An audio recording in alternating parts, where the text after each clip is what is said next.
नमस्कार दोस्तों, study Galaxy के यूट्यूब चैनल पे मैं आपका स्वागत करता हूँ। तो दोस्तों, आज के इस वीडियो में हम करेंगे हाई फ्रीक्वेंसी वर्ड्स, यानी कि ऐसे वर्ड्स जो कॉम्पिटिटिव एग्जाम्स में सबसे ज़्यादा पूछे जाते हैं। ये वीडियो हिस्सा है ए टू जेड वोकैब सीरीज़ का।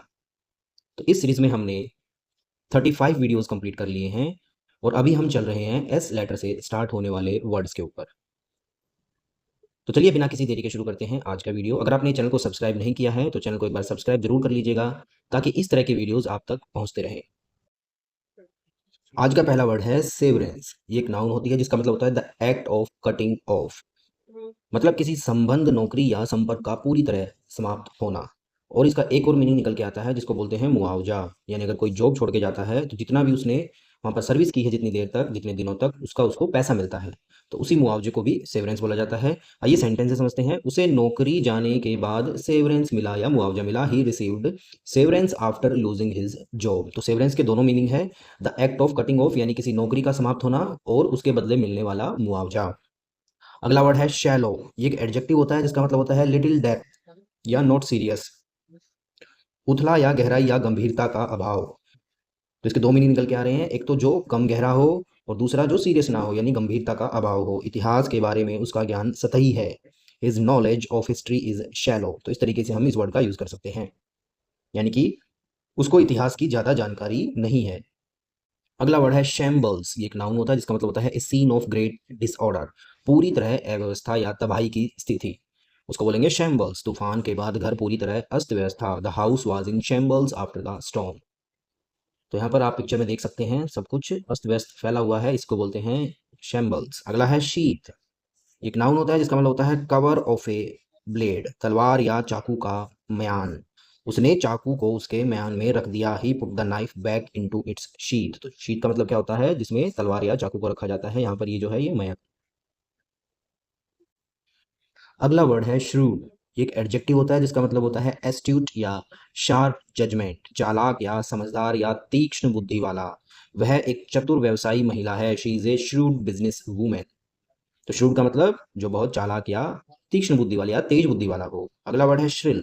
एक एडजेक्टिव होता है जिसका मतलब होता है शार्प एंड पियर्सिंग। तीखी और कानों को चुभने वाली आवाज, उसको बोलेंगे श्रिल। उसने तीखी चीख मारी। She gave a shrill scream. तो उसकी स्क्रीम कैसी थी, एकदम कानों को चुभने वाली श्रिल थी। अगला वर्ड है शन। एक वर्ब होती है जिसका मतलब होता है कीप अवे फ्रॉम, जानबूझकर दूर रहना। He was shunned by society. तो समाज ने उससे दूरी बना ली। तो शन का मतलब हम किसी चीज से दूरी बनाकर रखते हैं, उस वर्ब को बोलेंगे शन। अगला है शन। ये एक वर्ब होती है जिसका मतलब होता है मूव असाइड, एक जगह से दूसरी जगह हटाना। ट्रेन को दूसरे ट्रैक पर भेज दिया गया। The train was shunted to another track. तो जब हम किसी चीज को एक जगह से दूसरी जगह भेजते हैं तो उसको बोलते हैं शंट। अगला वर्ड है साइड स्टेप। एक वर्ब है जिसका मतलब होता है डॉज या अवॉइड करना, टालना या बचाना। उसने सवाल को टाल दिया। ही साइड स्टेप द क्वेश्चन। तो साइड स्टेप का मतलब किसी चीज से बचना या उसको टाल देना। अगला वर्ड है सिल्ट, जो एक नाउन होता है जिसका मतलब होता है फाइन सेडिमेंट, पानी द्वारा लाई गई महीन मिट्टी। नदी गाद से भरी हुई है। The river is full of silt. तो ये जो गाद होती है नदी के नीचे, इसी को बोला जाता है सिल्ट।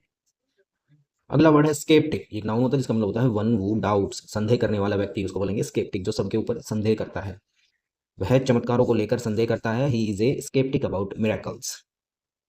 अगला वर्ड है स्केची। ये एक एडजेक्टिव होता है जिसका मतलब होता है रफ और इनकम्प्लीट, अधूरा या अस्पष्ट। उसने अधूरी जानकारी दी। He gave a sketchy explanation. तो स्केची का मतलब जो अधूरा हो या अस्पष्ट हो। अगला वर्ड है स्किट। ये एक नाउन होता है जिसका मतलब होता है शॉर्ट ह्यूमरस प्ले, छोटा हास्य नाटक। छात्रों ने एक मजेदार स्किट प्रस्तुत किया। The students performed A funny skit. अगला वर्ड है स्लैक। एडजेक्टिव होता है जिसका मतलब होता है लूज या स्लगिश, ढीला या सुस्त। वह अपने कर्तव्यों में लापरवाह हो गया। He became slack in his duties. तो यहाँ पर ये जो रस्सी है ये क्या हो गई है, स्लैक हो गई है, ढीली हो गई। अगला वर्ड है स्लेट। नाउन और वर्ब दोनों का काम करता है ये वर्ड, जिसका मतलब होता है ब्लू ग्रे स्टोन या क्रिटिसाइज करना। अगर वर्ब के तौर पे देखेंगे तो क्रिटिसाइज करना, अगर नाउन के तौर पे देखेंगे तो कोई ब्लू ग्रे स्टोन, उसको बोलते हैं स्लेट। यानी कि जो एक स्लेट होती है जो ब्लू ग्रे कलर का स्टोन होता है उससे बनती है वो, ठीक है, उसी को बोलते हैं स्लेट। एक पत्थर या आलोचना करना। आलोचकों ने फिल्म की आलोचना की। The movie was slated by critics. अगला वर्ड है स्लीदर, जो एक वर्ब का काम करता है जिसका मतलब होता है ग्लाइड स्मूथली, फिसलते हुए चलना। सांप फिसलते हुए चला गया। The snake slithered away. तो स्लीदर का मतलब जो रेंग कर या घसीटते या फिसलते हुए चलता है। अगला वर्ड है स्लगार्ड। नाउन होता है जिसका मतलब होता है लेजी पर्सन, बहुत आलसी व्यक्ति, उसको बोलेंगे स्लगार्ड। आलसी व्यक्ति कभी सफल नहीं होता। Sluggard never succeeds. अगला वर्ड है स्लर। वर्ब और नाउन दोनों का काम करते हैं। स्पीक इनडिस्टिंक्टली, अस्पष्ट बोलना या बदनामी करना। उसकी बोली अस्पष्ट थी। His speech was slurred. Slur का मतलब जो चीज स्पष्ट नहीं बोली जाती। अगला वर्ड है स्मर्क। एक वर्ब होता है जिसका मतलब होता है कॉन्साइटेड स्माइल, घमंडी या बनावटी मुस्कान। वह जीत पर घमंड से मुस्कुराया। ही स्मर्क्ड एट हिज विक्ट्री। तो स्मर्क का मतलब एक घमंडी या बनावटी मुस्कान। अगला वर्ड है स्मोल्डर। वर्ब का काम करता है जिसका मतलब होता है बर्न स्लोली, बिना लो के धीरे धीरे जलना। जो चीज बिल्कुल धीरे धीरे जलती है, धुआं उठता रहता है और धीरे धीरे जलती रहती है। आग पूरी रात सुलगती रही। The fire smouldered all night. अगला वर्ड है स्मग। एक एडजेक्टिव होता है जिसका मतलब होता है सेल्फ सेटिस्फाइड, आत्मसंतुष्ट या घमंडी। जीत के बाद वह घमंडी लग रहा था। He looked smug after winning. तो स्मग का मतलब जो आत्मसंतुष्ट है या जिसके अंदर घमंड है उसको बोलेंगे स्मग। अगला वर्ड है स्नेयर। नाउन और वर्ब दोनों का काम करेगा जिसका मतलब होता है ट्रैप, फंदा, जाल में फंसाना। तो अगर नाउन के लिए यूज करेंगे तो फंदा बोलेंगे और वर्ब के लिए यूज करेंगे तो जाल में फंसाना। शिकारी ने फंदा लगाया। The Hunter set A snare.